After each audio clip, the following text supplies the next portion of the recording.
nosotros. Él es abogado especialista en Derecho Penal, además militar y seguridad nacional. César, muchas gracias por esos minutos con Mega Noticias. Al contrario, Mitch, un placer estar aquí contigo y con todo tu auditorio. Muchas gracias. Hoy hemos puesto sobre la mesa el tema de desapariciones, esto que lastima a tantas familias en nuestro país que, lo mencionaba hace unos momentos, se han convertido en expertas y hacen un trabajo que no debería de ser el suyo. En el aspecto específico sobre las atribuciones que se le ha dado a las fuerzas federales, a las fuerzas militares, y que en este caso ha funcionado para disminuir las desapariciones, ha funcionado para disminuir las violaciones que ha habido en nuestro país, de la inseguridad, el uso del ejército en tareas de seguridad que le corresponderían a policías civiles. ¿Ha funcionado de algo? ¿Qué nos dices? Mira, desafortunadamente yo soy de las personas que considero que el ejército no debería estar haciendo funciones de seguridad pública, pero entiendo la necesidad que tenemos todos los ciudadanos y gobernados de que por lo menos nos den ese mínimo de seguridad que tenemos que tener todos.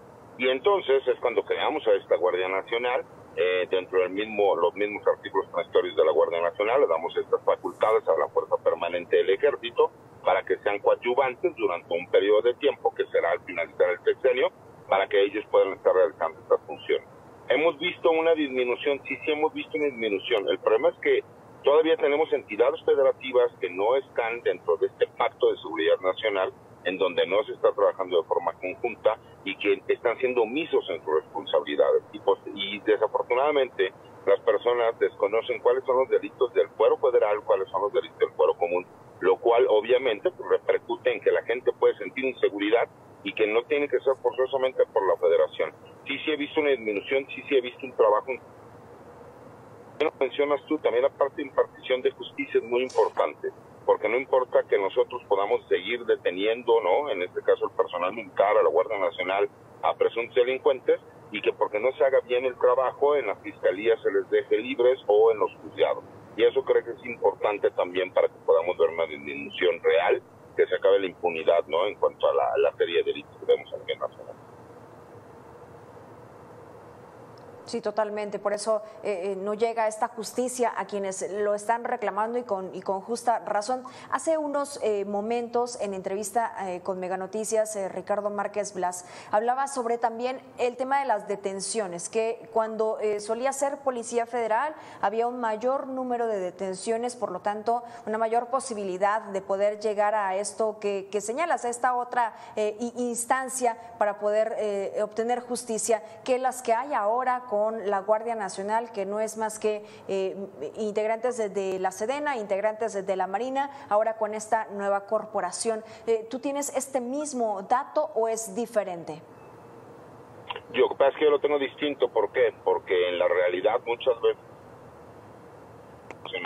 cuando estamos hablando de delitos del fuero común, la coordinación que hay con los diferentes municipios o estados de la República lo que hacen es que son estas entidades estatales o estas fuerzas de seguridad pública municipal las que hacen las puestas a disposición, pero realmente fue la Guardia Nacional quien de forma coadyuvante, por así decirlo, y para que legalmente no pudiese existir alguna situación en donde se hable de detenciones ilegales, son quienes terminan realizando la puesta a disposición. Y esto se da en toda la República Mexicana, te lo digo porque me ha tocado asesorar en varios de estos aspectos en cuanto a delitos del fuero común. Por supuesto que aquí el grave problema, y vuelvo al tema que mencioné, es el gran grado de impunidad que tenemos cuando una persona comete un delito. Solamente el 2% de todos los delitos cometidos en el país terminan en una condena. Eso es el más grave problema que tenemos. Si no se inhibe la impunidad, por supuesto que la gente va a seguir delinquiendo porque saben que no hay pena. Eso es la grave problema que yo veo. Pero ahora, ¿qué pasa con respecto a los mensajes que pudiera llegar a dar el presidente por ejemplo, con el caso del Culiacanazo, César? En ese sentido, ¿no se le da un mensaje a los grupos armados, a los grupos delincuenciales de impunidad? Mira, el Culiacanazo es uno de los temas más complicados que va a tener que seguir pagando esa decisión el presidente respecto a las críticas que va a recibir.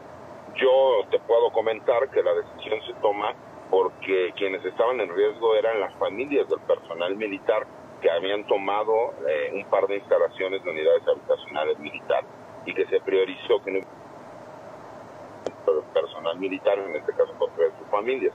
Pero la realidad es que yo soy de las personas que cree que un trabajo integral de inteligencia empieza a dar resultados.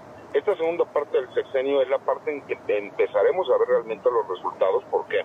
Porque sí ha habido un trabajo, por ejemplo, contra los grupos criminales que tiene que ver contra el poderío económico que estos grupos tienen, cosa que no habíamos visto en sexenios anteriores.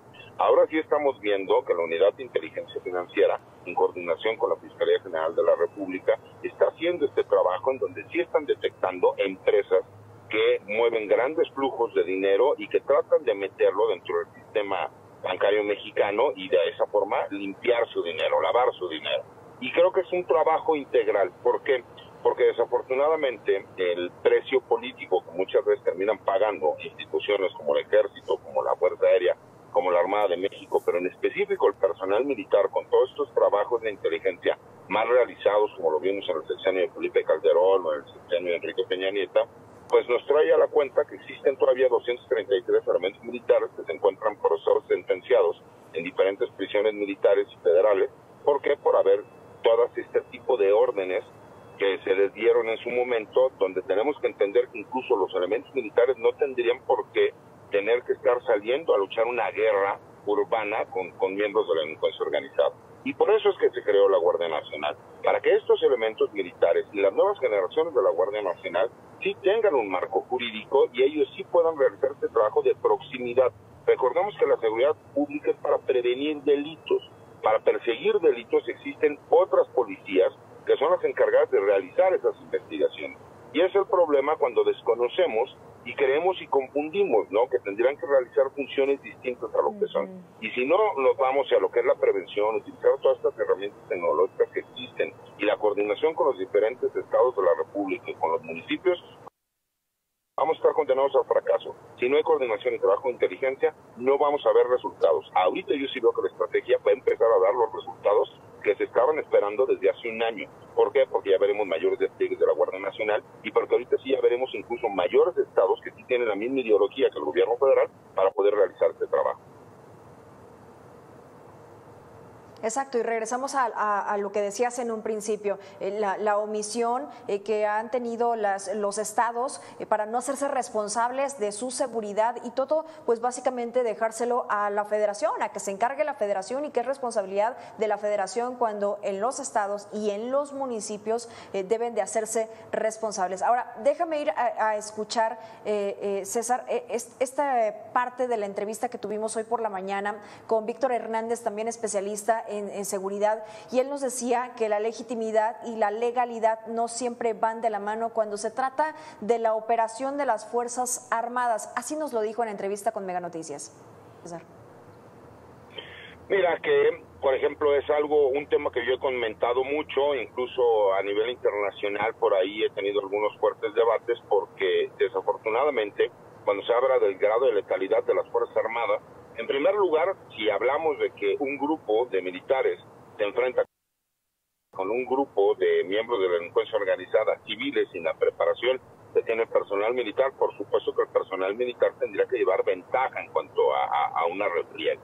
Pero respecto a los datos que comentan como tal, el problema es que el grado de letalidad lo calculan sin hablar del número de civiles detenidos que se presentan por haber cometido un delito en flagrante.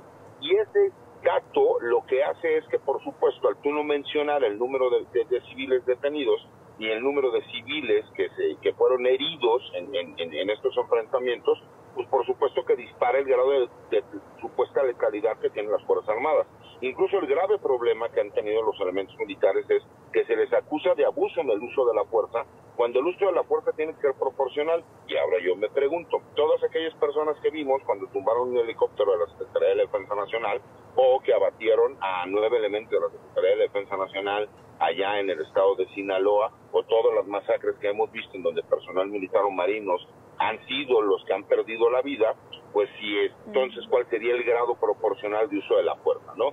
creo que desafortunadamente la gente desconoce cuál es la capacidad real que tienen los grupos criminales y por qué las Fuerzas Armadas muchas veces tienen que hacer uso del armamento y de las tácticas militares que ellos tienen adaptadas a lo que es una zona urbana. Y eso es lo que te digo, si tú sacas del elemento claro de la estadística del índice de letalidad, el número de elementos detenidos y heridos de los civiles, asimismo sumas el número de elementos militares fallecidos en enfrentamientos y heridos, te darías cuenta que tienen un elemento de letalidad apenas por encima del personal policial. Es muy preocupante, sí, cuando vemos escenas en donde a los militares se les sobaja, donde los militares no se les respeta, a pesar de lo que hacen por el país, a pesar de que también no solamente actualmente ven por la seguridad, sino también están involucrados en obras prioritarias del gobierno federal, en donde también están involucrados en la distribución de las vacunas, ahora en materia de salud. ¿Qué es lo que está pasando con estos grupos criminales? Mira, fíjate, Michi, lo que pasa es que los grupos criminales han ido avanzando. Por supuesto, ellos se han ido adecuando a las nuevas formas e incluso a las mismas leyes. ¿Qué es lo que ellos realizan realmente? Pues obviamente tratan de sacar un beneficio. ¿Por qué? Pues porque como buena delincuencia organizada, pues ellos también tienen despachos jurídicos dedicados a la defensa de estos diferentes grupos criminales, que lo primero que ellos realizan es pues las denuncias ante las diferentes comisiones de derechos humanos, tanto estatales como federales. A su vez, recordemos que ellos tienen control territorial de muchas regiones del país, en donde lo que hacen es que a la gente o la obligan o simple y sencillamente les dan dinero en la parte económica o los amenazan para que sean ellos quienes los utilizan como escudo humano para ir y tratar de violentar agrediendo al personal militar. Eso lo hemos visto en muchísimos lugares, siempre con el video en la mano, haciendo la provocación para el personal militar, esperando que exista una reacción por parte de los elementos militares. Y regreso a la primera pregunta que me hiciste. A eso se refiere el señor presidente en cuanto a la explicación que dan de la Agenda de Seguridad Nacional, que son abrazos, no balazos. Por supuesto que no estoy muy de acuerdo con la ideología de abrazos, no balazos, pero sí justifico el hecho de que no podemos utilizar al personal militar para reprimir acciones de la población civil, aún sabiendo nosotros que son los grupos criminales quienes los están mandando. Por lo mismo, esta Guardia Nacional, si me explico, que sí tiene facultades distintas a las de las Fuerzas Armadas. Recordemos que las Fuerzas Armadas nada más están haciendo un trabajo de coadyuvancia, de forma permanente, ¿no? La fuerza permanente del Ejército de la Fuerza Aérea hasta que termine el sexenio. Eso sí, esperemos que no caigan en la tentación de mantener nuevamente al personal militar, porque a diferencia de los demás sexenios, este es el primer sexenio que las Fuerzas Armadas sí tienen un marco jurídico para trabajar realizando funciones de seguridad pública. Entonces, por lo mismo, no veremos a elementos militares en la cárcel por estar realizando funciones de seguridad pública que no les correspondían, como sí pasa con el sexenio de Felipe Calderón y como sí pasa con el sexenio de Enrique Peña. Pues muy buen tema el día de hoy que hemos puesto sobre la mesa. César, siempre es un placer poder platicar contigo y escuchar también esta otra perspectiva que se tiene y cómo poder entenderlo para poder llevarle esta información a la ciudadanía. César Gutiérrez, muchas gracias por esos minutos con Mega Noticias. Al contrario, Mitch, un placer estar contigo y con todo tu auditorio. Paz, buenas tardes. Gracias a usted.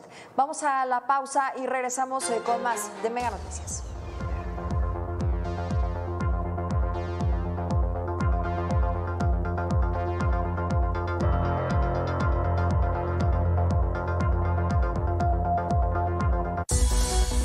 Esta noche en Mega Noticias.